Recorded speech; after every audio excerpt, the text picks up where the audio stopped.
Good evening, Bourbonados. This is a completely different kind of review because the mad scientist, that little baby, had two American single malts in it that I abhor, and I wanted to see if I could rescue them. So what I did was there was two. Everybody that knows me knows this story already, and I forgive myself for repeating it again. But in January of 23, I bought a bottle. I must have been hammered of Driftless Glen and their first American single malt. Had a bourbon flight there. I love their bourbons. I like almost all of their bourbons.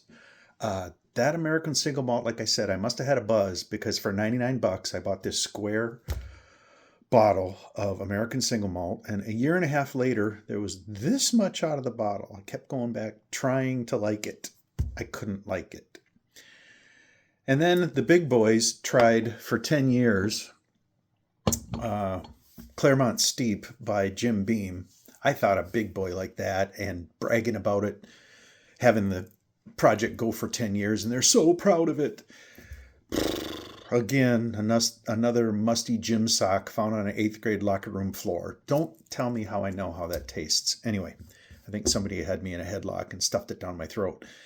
So what I did is I took 60% of the Claremont Steep and I did a 40. I had a buddy that came over and drank a little bit of the Driftless Glen, but I probably had about 500 ml of that, maybe 500. And I had just shy of a 750. Well, in those barrels, evaporation is for real. I put it in on December 27th from previously doing White Dog and then a Novo Portugal port. And let's see, 325 ml of Driftless Glen and 750, it was closer to 700 of the Claremont Steep.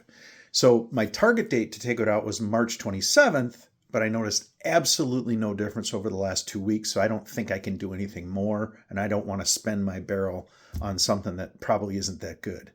But I tasted it on January 4th, January 13th, February 3rd, February 27th, and this will be the last tasting tonight, but it doesn't matter. I'm not putting it back in the barrel, but it sure is pretty.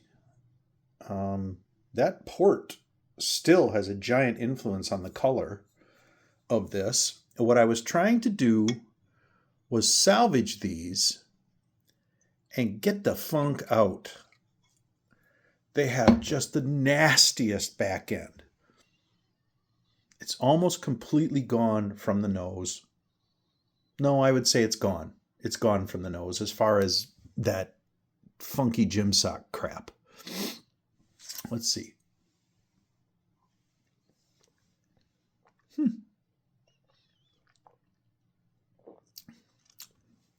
It would still be the lowest. It's drinkable, but it'd still be the lowest rated single malt I've ever had. PM me if you want a handshake. Just kidding. It's bright. It's sassy. I noticed that between the funk, they must have kind of slowly canceled each other out, but that charred barrel really does a good job with changing the character of spirits. And between the two, neither one comes through. They kind of complement each other now instead of fighting like cats and dogs.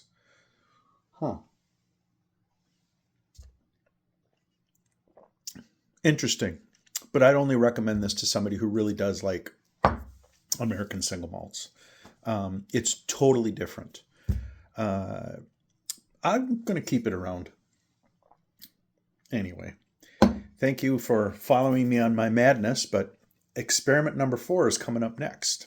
I did 700 ml of J. Henry small batch, 400 ml of Sazerac rye, 300 ml of 1792 small batch, and 300 ml of Old Forester 100 proof rye.